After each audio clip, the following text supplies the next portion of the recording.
আমাদের অস্ত্র হলো আমাদের কর্মী বাহিনী, আমাদের অস্ত্র হলো আওয়ামী লীগ, যুবলীগ, ছাত্রলীগ, স্বেচ্ছাসেবক লীগ, মহিলা আওয়ামী লীগ, যুব মহিলা লীগের কোটি কোটি নেতা কর্মী। আর আমাদের সবচেয়ে বড় শক্তিশালী অস্ত্র হলো আমাদের প্রিয় নেত্রী, যাকে আল্লাহ রাব্বুল আলামিন বারবার তার জীবন রক্ষা করেছেন। সর্বশেষ 24-এর 5ই আগস্টে যারা যে ইউনূসের যে পরিকল্পনা ছিল, শেখ হাসিনা এবং বঙ্গবন্ধুর ছোট মেয়ে শেখ রেহানাকে নির্মম শুধু নয় নিষ্ঠুর ভাবে হত্যা করা, আল্লাহ তাআলা রাব্বুল আলামিন তাকে রক্ষা করেছেন। তাই আমরা বলতে চাই, আমাদের সবচেয়ে শক্তিশালী, মহাশক্তিশালী অস্ত্র হলো আমাদের দুঃসাহসিক নেত্রী শেখ হাসিনা এবং শেখ হাসিনা। কাজেই নেত্রী শেখ হাসিনা যে আবেগ, তিনি যাবেন 1 কোটি মানুষের মধ্য থেকে একজন শেখ হাসিনাকে নিয়ে গিয়ে ফাঁসিতে লটকাবেন, এমন শক্তি কোন আইন শৃঙ্খলা রক্ষাকারী বাহিনীর রয়েছে? একজন শেখ হাসিনাকে এর মধ্য থেকে নিয়ে কোন কারাগারে নিয়ে যাবেন? জনগণ ওই কারাগারের দেয়াল ভেঙে ফেলবে, ইট খুলে ফেলবে। আমি আপনাকে বলছি, মিনিমাম 1 কোটি মানুষ সেদিন ঢাকায় শেখ হাসিনাকে, তাদের নেত্রীকে অভিনন্দন জানাবে, পাহারা দেবে এবং পাহারাদার হিসাবে দায়িত্ব পালন করবে। আওয়ামী লীগ সভানেত্রী শেখ হাসিনা ফাঁসির রায় মাথায় নিয়েই দেশে ফিরবেন, এই ঘোষণা দেওয়ার পর মনে হচ্ছে তার দল আওয়ামী লীগ, ছাত্রলীগ, অঙ্গ সংগঠন সমূহের মধ্যে একটা এমন চাঞ্চল্যের সৃষ্টি হয়েছে যে সারা দেশে প্রতিদিনই একাধিক মিছিলের খবর আসছে পুলিশ প্রশাসনের সকল বাধা উপেক্ষা করেই। দলকে সংগঠিত হওয়ার নির্দেশ দিয়েছেন আওয়ামী লীগ সভানেত্রী। তিনি দেশে ফিরবেন এই ঘোষণা দিয়ে 6 মাসের মধ্যে তিনি দেশে ফিরতে চান, এ ঘোষণাও তিনি আওয়ামী লীগের শীর্ষ নেতৃবৃন্দকে জানিয়ে দিয়েছেন। সে খবর সংবাদ মাধ্যমে এসেছে। দল কি সত্যি প্রস্তুত হয়ে উঠেছে শেখ হাসিনার দেশে ফেরার ঘোষণার ফলেই? কি দলে এমন একটা চাঞ্চল্য সৃষ্টি হয়েছে যে ক্রমাগতভাবে আওয়ামী লীগ, ছাত্রলীগের মিছিলে জনসংখ্যা বাড়ছে, আর সেসব মিছিল পুলিশ প্রশাসনের বাধা উপেক্ষা করে ঘটতে পারছে? এসব নিয়ে আলাপে আমার সঙ্গে যুক্ত হয়েছেন আওয়ামী লীগ নেতা, সাবেক মন্ত্রী জাহাঙ্গীর কবির নানক। জাহাঙ্গীর কবির নানক, আপনাকে স্বাগত জানাই। জাহাঙ্গীর কবির নানক, সম্প্রতি যেই সংবাদ মাধ্যমের খবরে আমরা জানতে পারলাম, টাইমস অফ বাংলাদেশ, যে নেত্রী আপনাদের জানিয়ে দিয়েছেন যে তিনি দেশে ফিরবেন এবং দল প্রস্তুত করতে বলেছেন আপনাদেরকে, সেখানে খবর এসেছে যে আপনাকে দলের পক্ষ থেকে দায়িত্ব দেওয়া হয়েছে ঢাকায় আওয়ামী লীগ সভানেত্রীকে স্বাগত জানানোর জন্য দলকে প্রস্তুত করতে। দল কি প্রস্তুত ঢাকায় শেখ হাসিনাকে স্বাগত জানাতে? দেখেন, প্রথম প্রশ্নের উত্তরটি হলো স্ট্রেট এভাবেই যে দল পুরোপুরি প্রস্তুত রয়েছে এবং নিশ্চয় নবনীতা, আপনার মনে আছে 81 সনে তাকে স্বাগত জানানো, 2007-8 সনে মাননীয় নেত্রীকে কারামুক্ত করে বিমানবন্দর থেকে অভিনন্দনের কথা মনে আছে। তবে এবারের প্রেক্ষাপট হবে ভিন্ন, এবারের প্রেক্ষিত ভিন্ন। কাজে এবারে আমাদের প্রাণপ্রিয় নেত্রী, সফল রাষ্ট্রনায়ক, দেশরত্ন শেখ হাসিনার এই ঐতিহাসিক প্রত্যাবর্তন বিশ্ববাসী দেখবেন যে জনতার নেত্রী জনতার মাঝে ফিরে এলে জনগণের প্রতিক্রিয়া কি হয়, জনগণের আকুতি কি হয়, আবেগ যে কতখানি এই সফল রাষ্ট্রনায়ক আধুনিক বাংলাদেশের উপকার শেখ হাসিনা রয়েছেন। এটি হলো সরাসরি উত্তর। আমাদের দল সম্পূর্ণভাবে প্রস্তুত রয়েছে। তারাও দিন গুনছেন কখন আসবেন আমাদের প্রিয় নেত্রী। আপনাকে দল সংগঠনের দায়িত্ব দেওয়া হয়েছে, এটা খবরে এসেছে। আওয়ামী লীগ সংগঠিত আছে কিনা এই নিয়ে তো আমরা 2024-এর আগস্টের পর থেকে নানা কিছু শুনেছি। দলকে এতটা সংগঠিত করে আনলেন কি করে? এবং এই আলাপটাও তো আছে যে এই যে এরকম সময়ে যখন মামলা হামলা চূড়ান্ত ভাবে চলছে, আপনারা দেশে ফেরার ঘোষণা দিয়ে দলের তৃণমূলের নেতাকর্মীদের আরো বিপদে ফেলছেন কিনা? দেখেন, দল যে সংগঠিত হয়েছে, দল কখন সংগঠিত ছিল না, কি পরিপ্রেক্ষিতে বিষয়টি বলছেন, আমি আমি বুঝি, কিন্তু সে বিষয় নিয়ে কথা বলা যাবে না এখন। আমি শুধু বলবো, দল এখন যে কোনো সময়ের চেয়ে অত্যন্ত সংগঠিত, এবং 2004 সালের 5ই আগস্টের পরে দল যে একটি মহা বিপর্যয়ের মধ্যে পড়েছিল, দেশ যে একটি ভয়ঙ্কর পরিস্থিতির মধ্যে পড়েছিল, সেই সময় থেকে, সেই সময়ের পরে যে আজকে এই দলটি, এই 77 বছর বয়সী দলটি, যে দলটির নেতৃত্বে 52-এর ভাষা আন্দোলন, 70-এর নির্বাচন, 69-এর গণঅভ্যুত্থান, 71-এর মহান মুক্তিযুদ্ধ হয়েছে, দেশ স্বাধীন হয়েছে, সেই দলটিকে অনেকেই, যারা ক্ষমতা দখলকারী, তারা ভেবেছিলেন যে কিছু নেতা কর্মীকে হত্যা করতে পারলে, বাড়িঘর জ্বালিয়ে দিলে, আতঙ্ক সৃষ্টি করতে পারলে, ভয়ভীতি সৃষ্টি করতে পারলেই এই দলটিকে নিঃশেষ হয়ে যাবে। আসলে ওরা হাম্মুকের সঙ্গে বাস করে, তো ওদের রাজনৈতিক প্রজ্ঞা বলতে কোনো জিনিসটাই, রাষ্ট্র পরিচালনার তো অভিজ্ঞতা নাই বটে। কিন্তু এই দলটি এখন এমন ভাবে সংগঠিত হয়েছে, নবনীতা, আমি হতবাক হয়ে যাই, আমি অবাক হয়ে যাই। কাজেই দল এখন সম্পূর্ণ প্রস্তুত হয়েছে, এবং দল যে প্রস্তুত হয়ে গিয়েছে, নিশ্চয়ই সমসাময়িক কালে নির্ধারিত কর্মসূচির বাইরেও আর কর্মীরা বসে থাকতে চায় না। সেই কারণেই তারা কিন্তু মিছিলের পর মিছিলের নগরীতে পরিণত করছে। কাজেই এই মিছিল দেখে কিন্তু আপনি, এই বড় বড় মিছিল, বিশাল বিশাল মিছিলগুলি দেখে আপনি বা কেউই ধারণা করবেন না যে এই মিছিলই হলো আমাদের আকার আকৃতি। আসলে আমরা কিছু কৌশলগত দিক দিয়ে এগোচ্ছি, কারণ বুঝে নিত যে এই ক্ষমতাসীন গোষ্ঠী আগে যারা 18 মাস ছিল খনি ইউনূসের নেতৃত্বে, অর্থ লুটেরা ইউনূসের নেতৃত্বে, রক্ত পিপাসু ইউনূসের নেতৃত্বে 18 মাস দেশরত্ন জননেত্রী শেখ হাসিনার গড়া সাজানো বাগানকে ধ্বংস করে সমস্ত সবকিছু তছনছ করে দিয়েছে। পরবর্তীকালে 12ই ফেব্রুয়ারি তথাকথিত সান্ধ্যকালীন নির্বাচনের মধ্য দিয়ে যে যারা ক্ষমতায় এসেছেন, তাদেরকে বাংলাদেশের মানুষ সবাই চেনে এবং জানে। শাক দিয়ে মাছ ঢাকা যাবে না, নবনীতা। মানুষের হৃদয় থেকে কিন্তু মুছে যায়নি 2004 সালের 21 আগস্টের ঘটনা, কিন্তু আজও দেশের মানুষ ভুলে যায়নি, আজও ভুলে যায়নি। সারা বাংলাদেশে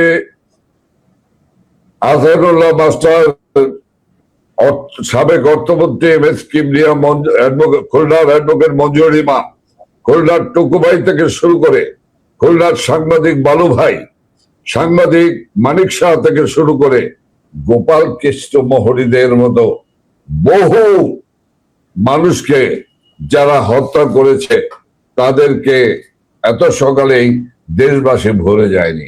তারা চিহ্নিত, তারা হয়তো আজকে রাষ্ট্রীয় ক্ষমতা দখল করেছে। আমি যে কথা বলতে চাচ্ছি আপনাকে, নবনীতা, সেটি হলো আমাদের কিছু কৌশলগত দিক রয়েছে। কখনো আমাদেরকে এই ভয়াবহ দানবদের সঙ্গে মোকাবেলার জন্য আমাদেরকে 3 step forward march, two step backward march করতে হচ্ছে, কখনো রণকৌশল হিসাবে আমাদেরকে 3 step forward march 4 step backward march করতে হচ্ছে, কখনো বা আমাদেরকে মার্ক টাইমে থাকতে হচ্ছে, কখনো আমরা কুইক মার্চ করছি ডাবল মার্চের অপেক্ষায়। কবে আমি চূড়ান্ত পরিণতির দিকে যাবে বলে মনে হয়? মানে আমরা তো পড়লাম আপনাদের নেত্রী মে মাসে আপনাদের জানিয়েছেন 6 মাসের মধ্যে উনি ফিরতে চান। আমি কিন্তু সমস্ত বিষয়টি আপনি অল্প কথার মধ্য দিয়ে বোঝানোর চেষ্টা করেছি। আপনি অনেক জ্ঞান গরিমা আপনার রয়েছে এবং আপনার শ্রোতা যারা তারাও নিশ্চয়ই আমার কথা বুঝতে পারবেন।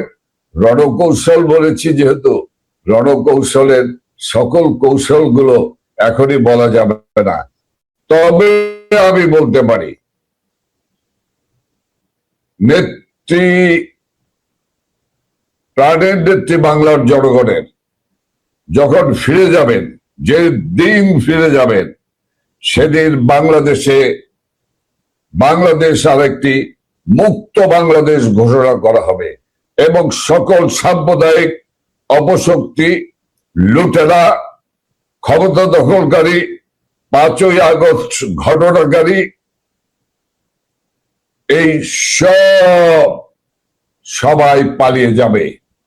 তবে আমি নিশ্চিত পালাবার পথ পাবে না তারা, সে পথ রুদ্ধ করেই নেত্রী শেখ হাসিনা যাবেন। নেত্রী শেখ হাসিনা আপনি নিশ্চয়ই লক্ষ্য করেছেন, তিনি বারবার বলছেন আমি আমার নেতা কর্মী এই রক্ত আমি দেখতে পারছি না, আমি আর নিতে পারছি না, দেশের মানুষের কষ্ট আর আমি নিতে পারছি না। আপনি বলেন 15 বছর 7 মাস যে দেশ মাকে লালন পালন করলেন, বড় করলেন, সাজিয়ে তুললেন, সেই দেশটা কোথায় চলে গিয়েছে বলেন? একটি ছোট্ট শিশু, তার জীবনের নিরাপত্তা নাই, শিশুদের নির্যাতন করা হচ্ছে, শিশুদের ধর্ষণ করা হচ্ছে, যে মাদ্রাসা নিয়ে যে মৌলভী সাহেবরা গর্ব করেন, সেই মাদ্রাসাতে চলছে বলৎকারের মহোৎসব। নবনীতা গতকাল নৃত্য করায় ছেলেকে মারতে গিয়ে মাকে জবাই করেছে, ছেলে তার জবাই করে তার সন্তানদেরকে পর্যন্ত ক্ষত বিক্ষত করেছে। কক্সবাজারের উখিয়ায় ছেলে গিয়েছে মাকে একবার দেখার জন্য, সেই মাকে দেখতে যাওয়ার পরে সমস্ত বাড়িটি ঘেরাও করে ফেলেছে ছেলেকে ধরার জন্য। ছেলের বিরুদ্ধে কিন্তু কোনো মামলা ছিল না, তখন মা রক্ষা করতে গিয়েছে ছেলেকে, সামনে বুক পেতে দিয়েছে, তার কোলের ধনকে সে আগলিয়ে ধরেছে, জড়িয়ে ধরেছে, সেই মাকে নির্মম ভাবে কুপিয়ে হত্যা করেছে। এখন দানবেরা, এ কারা?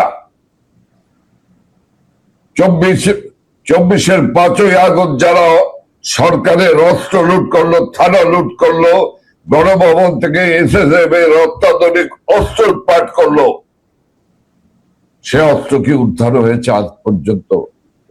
অস্ত্রের উত্তর হলো না। এই হাজার হাজার অস্ত্র উদ্ধার হয়নি। জেলখানা থেকে যে সন্ত্রাসীরা দেরকে মুক্ত করলো, জেল ভেঙে যে জঙ্গিদের মুক্ত করলো, আপনি বলেন 18 মাসের স্বৈরাচারী সরকার, ফ্যাসিস্ট সরকার, তারপরে যিনি আসলেন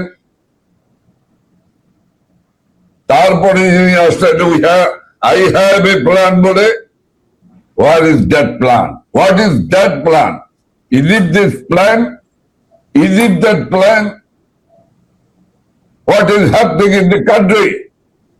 কিন্তু শেখ হাসিনা, আপনি যেটা বলছেন যে ফিরবেন এবং পালানোর পথ পাবে না এই অপরাধীরা, তো তাহলে একটা তো বড় ধরনের সংঘর্ষ হবে। আমি এমনকি শেখ হাসিনা দলীয় ফোরামে আলাপে বলছেন যে সবার তালিকা যাতে করে রাখা হয়, যারা আওয়ামী লীগ ছাত্রলীগের বাড়িঘরে আগুন দিচ্ছে, নির্যাতন করছে, তালিকা যাতে মানে করে রাখা হয়, সবগুলোর বিচার নাকি উনি ফিরলে হবে।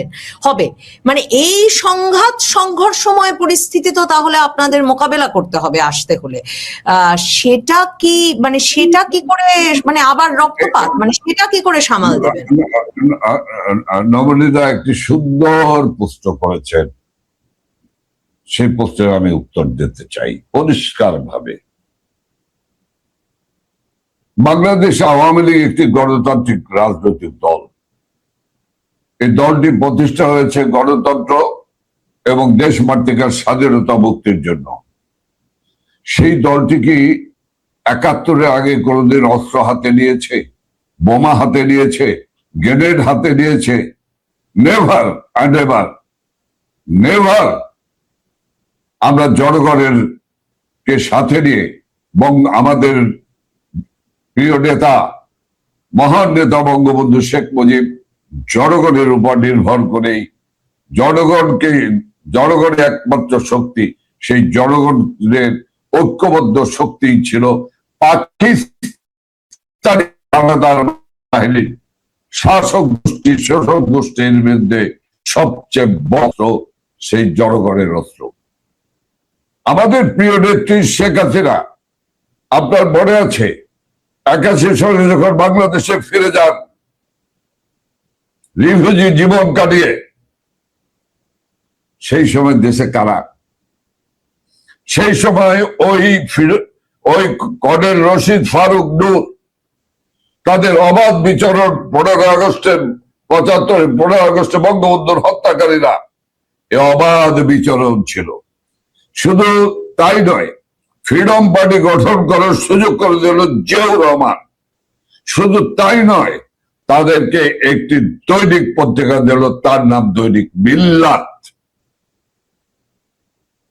সেই বাংলাদেশ, যে বাংলাদেশে ৭১-এ যাদেরকে আমরা পরাজিত করেছি মুক্তিযুদ্ধের মধ্য দিয়ে, সেই মুক্তিযুদ্ধের বিরোধিতাকারী যারা পালিয়ে গিয়েছিল, কেউ পাকিস্তান, কেউ গুলিস্তান, কেউ সাবিস্তানে পালিয়ে গিয়েছিলেন, তারা সব এসে আবার উজাড়ের মতো এসে ভেসে উঠলো, শক্তি সঞ্চয় করলো, রাজনীতি শুরু করলো। কে এই অধিকার দিয়েছিল? জিয়াউর রহমান। সেই দেশে কিন্তু শেখ হাসিনা, ওই যে বঙ্গবন্ধুর রক্ত তার ধমনীতে, যে রক্ত হলো একটি সাহসী রক্ত, সেই রক্তের উত্তরাধিকার বঙ্গবন্ধু কন্যা শেখ হাসিনা কিন্তু সেই দেশে ফিরে গেলেন। তিনি কিন্তু মৃত্যুকে বড়োয়া করলেন না, মৃত্যুকে তিনি আলিঙ্গন করে ফিরে গেলেন। আমাদের মধ্যে, আমরা তখন ছাত্র নেতা, আমাদের মধ্যে আতঙ্ক ছিল, কখন যেন বিমান থেকে নামার পরে কখন যেন কি দুর্ঘটনা ঘটে যায়, কখন যেন একটি গুলি গিয়ে তার বুককে বিদীর্ণ করে দেয় এই খুনিরা, এই হত্যাকারীরা। সেই বাংলাদেশে আমরা ২৪-এর ৫ই আগস্টের পর থেকে আমরা আন্দোলন সংগ্রাম করছি। আমরা কিন্তু অস্ত্রে বিশ্বাস করি না, অস্ত্র হাতে নেই নাই, কিন্তু আমাদের বিরুদ্ধে অস্ত্র ব্যবহার করা হয়েছে, আমরা কিন্তু অস্ত্র হাতে নেই নাই। আমাদের কারণ, আমাদের অস্ত্র হলো আমাদের কর্মী বাহিনী, আমাদের অস্ত্র হলো আওয়ামী লীগ, যুবলীগ, ছাত্রলীগ, স্বেচ্ছাসেবক লীগ, মহিলা আওয়ামী লীগ, যুব মহিলা লীগের কোটি কোটি নেতা কর্মী। আর আমাদের সবচেয়ে বড় শক্তিশালী অস্ত্র হলো আমাদের প্রিয় নেত্রী, যাকে আল্লাহ রাব্বুল আলামিন বারবার তার জীবন রক্ষা করেছেন। সর্বশেষ ২৪-এর ৫ই আগস্টে যারা, যে ইউনূসের যে পরিকল্পনা ছিল শেখ হাসিনা এবং বঙ্গবন্ধুর ছোট মেয়ে শেখ রেহানাকে নির্মম, শুধু নয় নিষ্ঠুর ভাবে হত্যা করা, আল্লাহ তাআলা রাব্বুল আলামিন তাকে রক্ষা করেছেন। তাই আমরা বলতে চাই, আমাদের সবচেয়ে সবচেয়ে শক্তিশালী, মহাশক্তিশালী অস্ত্র হলো আমাদের দুঃসাহসিক নেত্রী শেখ হাসিনা, শেখ হাসিনা এবং শেখ হাসিনা। কাজেই এই মহাশক্তিধর অস্ত্র আর জনগণের শক্তির অস্ত্র, এই দুয়ে মিলে নিশ্চয়ই তো বিচার হতে হবে। আমার মাকে আপনি হত্যা করেছেন, তার বিচার হবে না? তার বিচারের কথা শেখ হাসিনা বলবেন না? আমার কর্মীর হাত কেটেছেন, পাও কেটেছেন, তার বিচার হবে না? 2001 সনে মাফ করেছি। একই ঘটনা 2001 সনে বিএনপি জামাত ক্ষমতা এসে একই ঘটনা ঘটিয়েছিল, কিন্তু দেশের স্বার্থে, মানুষের স্বার্থে সেদিন নেত্রী তাদেরকে ক্ষমা করেছিলেন। ভোলা, বরিশাল, লক্ষ্মীপুর কি না হয়েছিল 2001 সনে? গোপালগঞ্জ, বরিশালের আগুন ছাড়ায় কি না হয়েছিল বলেন? কাজেই আমি আপনাদেরকে বলবো, আমরা কোনো আমাদেরকে নিয়ে আতঙ্কের কোনো কারণ নেই।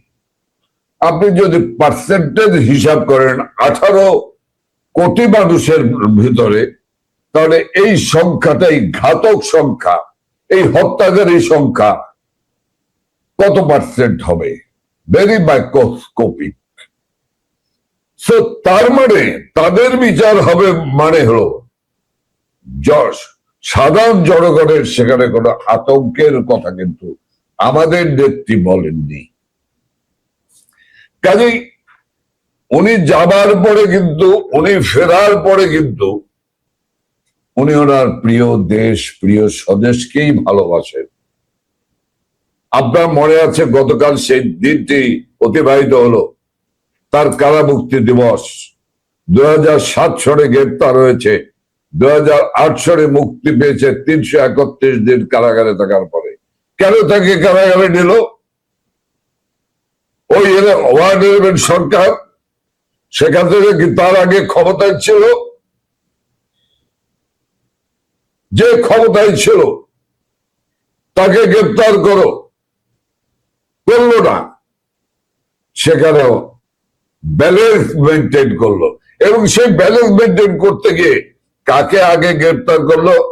আমাদের নেত্রী শেখ হাসিনাকে, বঙ্গবন্ধু কন্যা শেখ হাসিনাকে।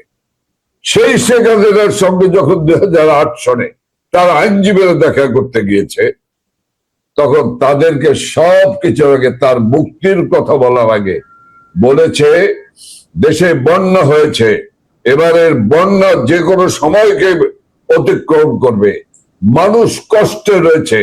আমার নেতা কর্মীদেরকে বলবে মানুষের পাশে গিয়ে দাঁড়াতে, মানুষের কাছে সাহায্য নিয়ে যেতে, মানুষকে বন্যা কবলিত এলাকা দিয়ে উদ্ধার করতে বলবে। আপনি বলেন নবনীতা,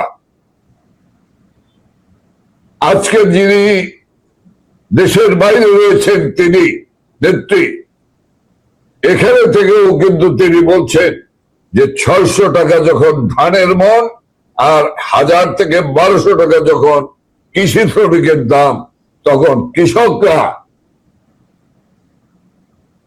হতাশ হয়ে পড়েছে কিভাবে ধান কেটে গোলায় আনবে। নেত্রী শেখ হাসিনা তার ছাত্রলীগ, যুবলীগ, স্বেচ্ছাসেবক, কৃষক লীগকে বলেছে যাও কৃষকের ধান কেটে বাড়িতে পৌঁছে দাও, তারা করেছে। কাজেই মানবিক শেখ হাসিনা, কাজেই তাকে নিয়ে কোনো আতঙ্কের কারণে। তবে যারা হত্যা করেছে, যারা আমাদের বাড়ি ঘর জ্বালিয়ে পুড়িয়ে ছাড় খাড় করে দিয়েছে, যারা মায়ের সামনে মেয়েকে রেপ করেছে, ভাইয়ের সামনে বোনকে রেপ করেছে, আজও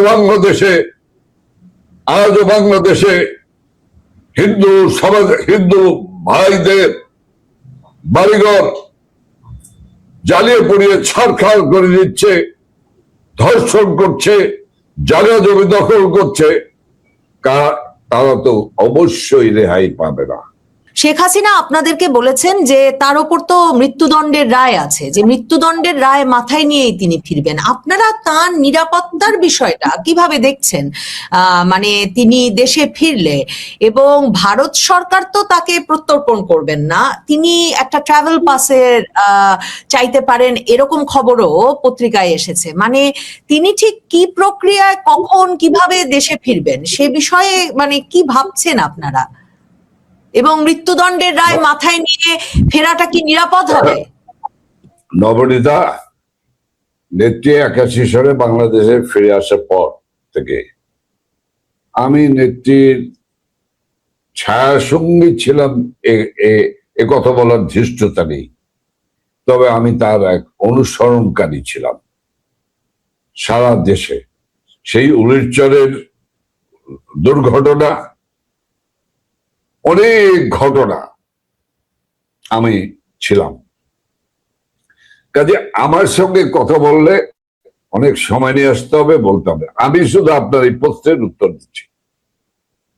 দেখেন, ইট ইজ শেখ হাসিনা। এই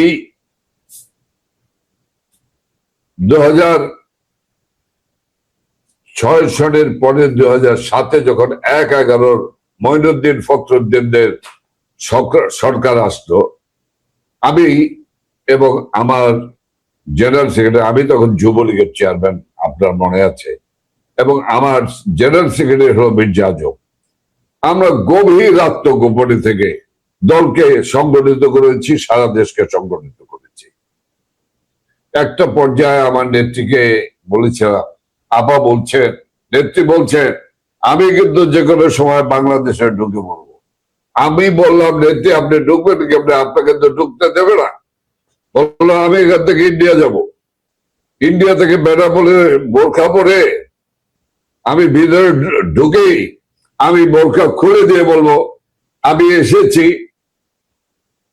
তারপরে যা হওয়ার হবে বুঝবো। আমি আপনাকে বলছি, নেত্রী কিন্তু বলেছে যে আমার ভাগ্যে যাই ঘটুক না কেন, আমার গলার রশি তোমরা কারাগার ঠিক করো, ফাঁসির রশি ঠিক করো, আমি আসবই আমার মানুষের কাছে, আমার দেশবাসীর কাছে। কেন এত আকুতি? কেন এত আকুতি? তার দেশের হওয়ার আকুতি। একজন শ্রেষ্ঠ দেশপ্রেমিক হিসাবে এই আকুতি তো হতেই পারেন বঙ্গবন্ধুর মেয়ে হিসেবে। আর তিনি শোনেন না, আপনি শোনেন, আমি শুনি, অমুকে শোনে, সবাই শোনে, আমরা শুনি না? সোশ্যাল মিডিয়ায় মানুষের হাজারিগুলি উনি দেখতে পাচ্ছে না?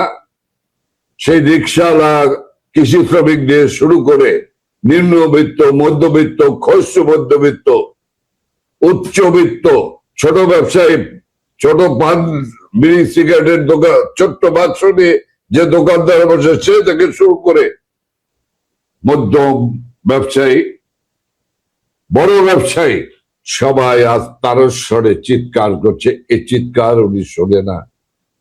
তিনি শুনতে পায় না যে হোমলেস পিপলকে, যে হোমলেস পিপল, ল্যান্ডলেস পিপলকে পৃথিবীতে ইতিহাস সৃষ্টি করে দিয়েছে, ঘর বাড়ি তৈরি করে জমিটুকু, যে জমিটুকুর উপর ঘর করে দিয়েছেন, তার দলিল সনদ যাকে বুঝিয়ে দিয়েছেন।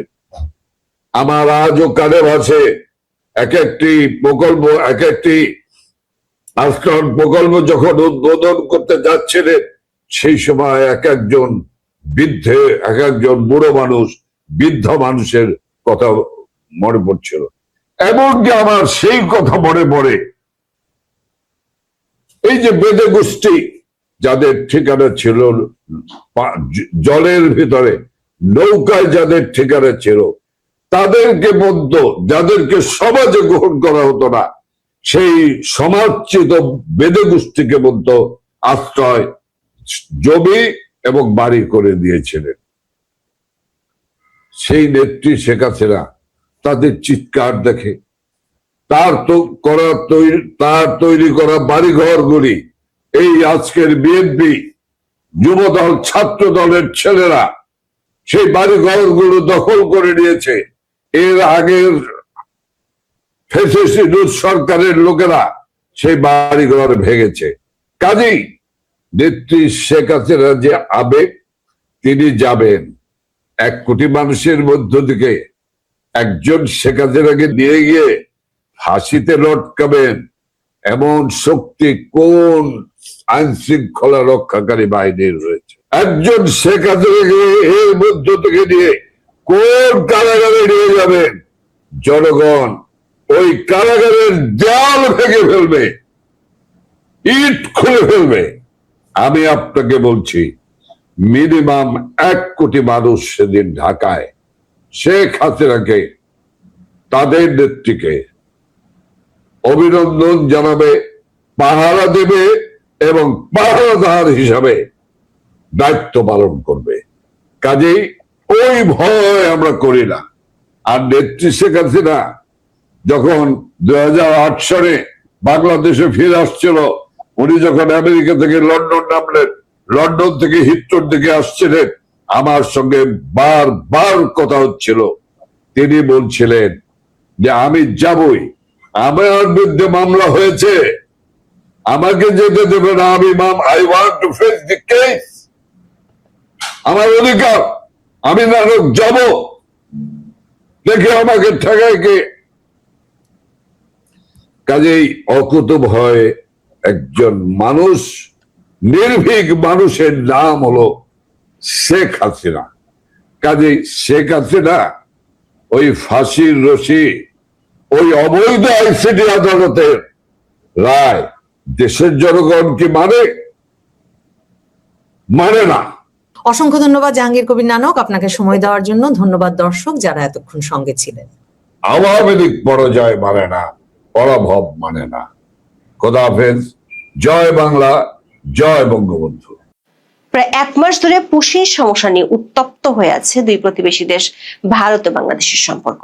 ধারণা করা হয়েছিল দিল্লিতে দুই দেশের সীমান্তরক্ষী বাহিনী বিজিবি এবং বিএসএফ এর 4 দিনের বৈঠকে এই সমস্যার একটা শুরু হওয়া হবে, কিন্তু ভেতরের খবর হলো বৈঠকে সমঝোতা তো দূরের কথা, দুই পক্ষের মধ্যে তীব্র মতপার্থক্য দেখা দিয়েছে। এমনকি ইতিহাসে প্রথমবারের মতো এবারের শীর্ষ বৈঠক শেষে প্রথাগত যৌথ সংবাদ সম্মেলন করেনি কোনো পক্ষই। একদিন পর যে যৌথ বিবৃতি দেওয়া হয়েছে সেখানে পুশিন বা পুশব্যাক প্রসঙ্গের কোনো নাম গন্ধ নেই। আবার দিল্লির এই ব্যর্থ বৈঠকের খবরের মধ্যে বাংলাদেশের কর্মস্থলে যোগ দিলেন ভারতীয় হাই কমিশনার দীনেশ ত্রিবেদী। সীমান্ত পার হয়ে তিনি যে বক্তব্য দিয়েছেন তা নিয়ে বাংলাদেশে ভারত বিরোধী বলে পরিচিতরা প্রশ্ন তুলেছেন। দিল্লিতে শীর্ষ পর্যায়ের বৈঠকে যেমন কোনো আশার আলো দেখা যাচ্ছে না, তেমনি সীমান্তের পতাকা বৈঠকও ব্যর্থ হচ্ছে। ফলে পুশিন চলছে, অনেক মানুষকে শূন্য রেখায় থাকতে হচ্ছে। বাংলাদেশের গণমাধ্যমগুলোর খবরে বলা হচ্ছে নতুন করে জামালপুর ও চাঁপাইনবাবগঞ্জ সীমান্তে পুশিন নিয়ে আতঙ্ক বাড়ছে। প্রশ্ন হলো, সীমান্ত সমস্যা নিয়ে উচ্চ পর্যায়ের বৈঠক কেন ব্যর্থ হলো? শুধু ব্যর্থই নয়, এমন নজির তৈরি হলো যেটি আগে কখনো ঘটেনি। কূটনৈতিক বিশ্লেষকদের সন্দেহ, কূটনীতিতে এমন কিছু অদৃশ্য বিষয় থাকে যেগুলোর সমাধান না হলে দৃশ্যমান সমস্যার সমাধান আসে না। প্রশ্ন হলো, ভারতের কাছে এই মুহূর্তে বাংলাদেশের সাথে সম্পর্কের ক্ষেত্রে পর্দার আড়ালের ইস্যুগুলো কি? বিশ্লেষকদের আশঙ্কা, দৃশ্যমান সমস্যা বড় হয়ে গেলে কূটনীতি থেকে সেটি রাজনীতিতে টার্ন নিতে পারে, আর তাতে জটিলতা আরো বাড়তে পারে। বিস্তারিত জানতে চলুন যাওয়া যাক বিশ্লেষণ। ইউনূসের আমলের তিক্ত সম্পর্কের পর ধারণা ছিল বিএনপি ক্ষমতায় আসলে ভারত ও বাংলাদেশের সম্পর্ক নতুন গতি পাবে। শুরুতে কিছুটা ইতিবাচক আভাসও পাওয়া গিয়েছিল, কিন্তু এমন সম্ভাবনার মধ্যে সামনে এলো পুশিন। বিশেষ করে গত মে মাসে পশ্চিমবঙ্গের মুখ্যমন্ত্রী হয়ে শুভেন্দু অধিকারী ঘোষণার পর সীমান্তে উত্তেজনা বাড়ে। গত 8 জুন পশ্চিমবঙ্গের মুখ্যমন্ত্রী বলেছেন সীমান্ত জেলাগুলোতে স্থাপিত হোল্ডিং সেন্টার থেকে এখন পর্যন্ত 4800 জন অবৈধ অভিবাসীকে বাংলাদেশে ফেরত পাঠানো হয়েছে। আরো 836 জন বর্তমানে বাংলাদেশে ফেরত পাঠানোর অপেক্ষায় আছে। অন্যদিকে বাংলাদেশের সীমান্তরক্ষী বাহিনী বিজিবির তথ্য অনুযায়ী 2025 সালের মে থেকে 2026 সালের জানুয়ারি পর্যন্ত 8 মাসে 2479 জনকে বাংলাদেশে পাঠানো হয়েছে। শুধু গত কয়েক সপ্তাহে 21টি পুশিন প্রচেষ্টা প্রতিহত করা হয়েছে বলে জানিয়েছে বিজিবি। এমন পরিস্থিতিতে সীমান্ত এলাকায় নজরদারি জোরদার করেছে বিজিবি। বাংলাদেশের এই বাহিনীটির সাথে স্থানীয় বাসিন্দা, আনসার ও গ্রাম প্রতিরক্ষা বাহিনীর সদস্যরাও পুশিন ঠেকাতে কাজ করছে। গত 8 জুন থেকে 11 জুন 4 দিন ব্যাপী ভারতের নয়াদিল্লিতে অনুষ্ঠিত হয় 57তম বিজিবি বিএসএফ ডিজি বা মহাপরিচালক পর্যায়ের সম্মেলন। চলতি বছরের ফেব্রুয়ারিতে বিএনপি সরকার বাংলাদেশের ক্ষমতায় আসার পর ও পশ্চিমবঙ্গে নতুন বিজেপি সরকার গঠনের পর এটি ছিল বিজিবি বিএসএফ এর প্রথম বৈঠক। বাংলাদেশের স্বরাষ্ট্রমন্ত্রী সালাউদ্দিন আহমেদ গত 6 জুন ঢাকায় সাংবাদিকদের জানিয়েছিলেন, বিএসএফ এর পুশিন ও সীমান্তে গুলি চালানোর ঘটনাগুলো বিজিবি বৈঠকে তুলবে, কিন্তু 4 দিনের এই শীর্ষ পর্যায়ের বৈঠকে পুশিন ইস্যুতে কোনো সমঝোতা হয়নি। বরং একাধিক গণমাধ্যমের খবরে বলা হচ্ছে, বৈঠকে দুই পক্ষের মধ্যে তীব্র মতপার্থক্য দেখা গেছে। এমনকি বৈঠক শেষে প্রচলিত যৌথ সংবাদ সম্মেলনও করা হয়নি। দর্শক, দুই দেশের মধ্যে ডিজি স্তরের সীমান্ত বৈঠক 1975 থেকে 1992 সাল পর্যন্ত প্রতি বছর অনুষ্ঠিত হতো। তবে 1993 সালে এটিকে বছরে 2 বার আয়োজনের সিদ্ধান্ত নেওয়া হয়। একবার নয়াদিল্লি ও একবার ঢাকা, এভাবে এই বৈঠক হয়ে থাকে। বিএসএফ বিজিবি সর্বশেষ বৈঠক হয়েছিল 2025 সালের আগস্টে ঢাকায়। তখন বাংলাদেশে মোহাম্মদ ইউনূসের নেতৃত্বাধীন অন্তর্বর্তীকালীন সরকার ক্ষমতায় ছিল। তখনও যৌথ সংবাদ সম্মেলন অনুষ্ঠিত হয়েছিল, কিন্তু এবারের শীর্ষ বৈঠক শেষে প্রথাগত যৌথ সাংবাদিক সম্মেলন করেনি কোনো পক্ষই। দুই দেশের সীমান্তরক্ষী বাহিনীর উচ্চ পর্যায়ের বৈঠকের ইতিহাসে এই প্রথম এমন ঘটনা ঘটল। এমনকি যৌথ বিবৃতি প্রকাশ করতেও অপেক্ষা করতে হয়েছে পরদিন সকাল পর্যন্ত। আর সেই বিবৃতিতেও পুশিন বা পুশব্যাক প্রসঙ্গের কোনো উল্লেখ নেই। প্রশ্ন হলো, গত কয়েক সপ্তাহ ধরে যে পুশিন সীমান্তের সবচেয়ে বড় ইস্যু, সেটি নিয়ে কোনো শব্দ কেন বিবৃতিতে রাখা হয়নি? বাংলা ট্রিবিউনের খবরে বলা হয়েছে, বৈঠকে এই ইস্যুতে দুই পক্ষের মধ্যে মতবিরোধ ছিল স্পষ্ট। বিএসএফ এর দাবি, যাদের সীমান্তে পাওয়া যাচ্ছে তাদের অনেকেই নিজেদের বাংলাদেশের নাগরিক হিসেবে পরিচয় দিয়েছেন এবং তারা অবৈধভাবে ভারতে বসবাস করছিলেন। পশ্চিমবঙ্গের ধরপাকড় শুরু হওয়ার পর তারা ফিরে যেতে চাইছেন। ফলে বাংলাদেশের নাগরিকদের ফিরে নিতে ঢাকার আপত্তি কেন, সে প্রশ্ন তুলেছে ভারতীয় বাহিনী। বিএসএফ এর যুক্তি হলো, বাংলাদেশ তার নাগরিকদের ফেরত নিতে সহযোগিতা না করায় তাদের পুশব্যাক করতে বাধ্য হতে হচ্ছে। অবশ্য বাংলাদেশের বিজিবি ভারতীয় বাহিনীর এমন অভিযোগ মানতে নারাজ। তাদের বক্তব্য, কোনো ব্যক্তিকে অবৈধ বিদেশি হিসেবে শনাক্ত করা হলে তাকে ফেরত পাঠানোর জন্য নির্ধারিত স্ট্যান্ডার্ড অপারেটিং প্রসিডিওর বা এসওপি থাকে। সেই প্রক্রিয়া অনুসরণ না করে গোপনে ও জোরপূর্বক সীমান্ত দিয়ে মানুষ ছেড়ে দেওয়ার চেষ্টা আন্তর্জাতিক রীতি ও দ্বিপক্ষীয় সমঝোতার পরিপন্থী। বিজিবির পক্ষ থেকে আরো বলা হয়েছে, যাদের সীমান্তে পাঠানো হচ্ছে তারা সবাই বাংলাদেশের নাগরিক, এমন নিশ্চয়তা ভারত দিচ্ছে না। তাদের পরিচয় বা নাগরিকত্ব সংক্রান্ত তথ্য ভাগাভাগি করা হচ্ছে না। ফলে যাচাই বাছাই ছাড়া কাউকে ফেরত নিতে রাজি নয় বাংলাদেশ। এখানে ভারত পাল্টা অভিযোগ করছে। এর মধ্যে ভারতের পররাষ্ট্র মন্ত্রণালয়ের মুখপাত্র রণধীর জয়সওয়াল 2 দফা বলেছেন, নাগরিকত্ব যাচাই সংক্রান্ত 2862টি আবেদন বাংলাদেশের কাছে ঝুলে আছে। কিছু আবেদন 5 বছরের বেশি সময় ধরে নিষ্পত্তির অপেক্ষায় রয়েছে। বিএসএফ এর ভাষ্য, মাসের পর মাস কিংবা বছরের পর বছর কাউকে জেল বা হোল্ডিং সেন্টারে রেখে দেওয়া সম্ভব নয়। অন্যদিকে বাংলাদেশের পররাষ্ট্র প্রতিমন্ত্রী শামা ওবায়দ বলেছেন, পুশিন সমস্যার সমাধানের জন্য ভারতকে 12 থেকে 13টি কূটনৈতিক পত্র দেওয়া হয়েছে। এদিকে শুধু দিল্লির বৈঠকই ব্যর্থ হয়নি, পাশাপাশি সীমান্তের ফ্ল্যাগ মিটিংয়েও কোনো কাজ হচ্ছে না। ডেইলি স্টার খবরে বলা হয়েছে, কুষ্টিয়ার দৌলতপুর উপজেলার পাকপুরে ভারত বাংলাদেশ সীমান্তে শূন্য রেখায় একদিন ও রাত পার করা 12 নারী পুরুষ শিশুর বিষয়ে কোনো ফলপ্রসূ সিদ্ধান্ত আসেনি বিজিবি বিএসএফ পতাকা বৈঠকে। একাধিক গণমাধ্যমের খবরে বলা হচ্ছে, নতুন করে চাঁপাইনবাবগঞ্জ ও জামালপুর সীমান্তে পুশিন আতঙ্ক দেখা দিয়েছে। এই পুশিন সমস্যা নিয়ে দুই দেশের সীমান্তে যখন উত্তেজনা চলছে, তার মধ্যে 12 জুন বাংলাদেশের কর্মস্থলে যোগ দিয়েছেন ভারতের নতুন হাই কমিশনার দীনেশ ত্রিবেদী। বেনাপোল স্থলবন্দর দিয়ে বাংলাদেশের মাটিতে পা রেখে ঢাকায় নিযুক্ত ভারতের নতুন হাই কমিশনার দীনেশ ত্রিবেদী দুই দেশের সম্পর্ক এগিয়ে নিতে মিলেমিশে কাজ করার বার্তা দিয়েছেন। বলেছেন, দুই দেশের জনগণের জন্য যা ভালো হয় আগামী দিনে তাই করা হবে। অবশ্য তার এই বক্তব্য নিয়ে বাংলাদেশে ভারত বিরোধী বলে পরিচিত শিবিরগুলোতে প্রতিক্রিয়া দেখা দিয়েছে। এ বিষয়ে সরকারের কাছে ব্যাখ্যা চেয়েছেন জামাত ইসলামের আমির ডক্টর শফিকুর রহমান। 13 জুন নিজের ভেরিফাইড ফেসবুক পেজে দেয়া এক পোস্টে ডক্টর শফিকুর রহমান এ কথা লেখেন।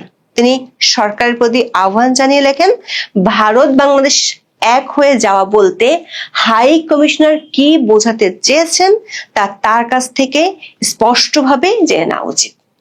একদিকে সীমান্তে উত্তেজনা এবং সেটি শুরু হওয়ার কোনো আশারও দেখা যাচ্ছে না, অন্যদিকে ভারতীয় হাই কমিশনার আসতে না আসতেই বিরোধীরা ব্যাখ্যা চাওয়া শুরু করেছেন। সব মিলিয়ে বিশ্লেষকরা মনে করছেন ভারত ও বাংলাদেশের সম্পর্ক নতুন করে অগ্নি পরীক্ষার মুখোমুখি হয়ে পড়েছে। কারণ সাম্প্রতিক মাসগুলোতে সীমান্তে যে পরিস্থিতি তৈরি হয়েছে তা অতীতের যে কোনো সময়ের তুলনায় আলাদা। দর্শক, বাংলাদেশের সঙ্গে ভারতের 5টি রাজ্যের মোট স্থল সীমান্ত প্রায় 4156 কিলোমিটার। এটি বিশ্বের 5ম দীর্ঘতম স্থল সীমান্ত। এই 5 রাজ্যের মধ্যে সবচেয়ে দীর্ঘ সীমান্ত রয়েছে পশ্চিমবঙ্গের সঙ্গে, যার দৈর্ঘ্য প্রায় 2217 কিলোমিটার। আগে যেখানে সীমান্ত উত্তেজনা মূলত অনুপ্রবেশ, চোরাচালান কিংবা সীমান্ত হত্যাকে কেন্দ্র করে দেখা যেত, সেখানে এখন শূন্যরেখা ক্রমে মানবিক ও কূটনৈতিক সংকটের নতুন মঞ্চে পরিণত হচ্ছে। বিশ্লেষকদের মতে এই সংকটের পেছনে অন্তত 3টি বড় কারণ রয়েছে। প্রথমত, জাতীয়তা যাচাইয়ের সংকট। সীমান্তে আনা ব্যক্তিদের প্রকৃত পরিচয় নির্ধারণই সবচেয়ে বড় চ্যালেঞ্জ।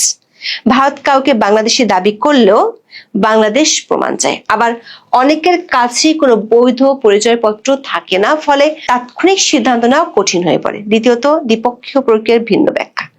বাংলাদেশের মতে যাচাই ছাড়া কাউকে সীমান্তে পাঠানো বিদ্যমান প্রটোকলের লঙ্ঘন। ভারতের মতে তারা নিজস্ব আইনি কাঠামো অনুসরণ করছে এবং বাংলাদেশকে যাচাই প্রক্রিয়া দ্রুত শেষ করতে হবে। এই ব্যাখ্যাগত পার্থক্য কূটনৈতিক অচলাবস্থাকে আরো জটিল করছে। তৃতীয়ত, রাজনৈতিক প্রভাব। সীমান্ত ইস্যু এখন আর শুধু সীমান্তরক্ষী বাহিনীর মধ্যে সীমাবদ্ধ নেই। সীমান্তবাসীরা প্রতিরোধে অংশ নিচ্ছে, রাজনৈতিক দলগুলো কর্মসূচি দিচ্ছে। একই সময় ভারতে অবৈধ অভিবাসন প্রশ্নটি জাতীয় রাজনীতির গুরুত্বপূর্ণ আলোচ্য বিষয়ে পরিণত হয়েছে। ফলে প্রশাসনিক ও মানবিক সমস্যা ক্রমশ রাজনৈতিক মাত্রা পাচ্ছে।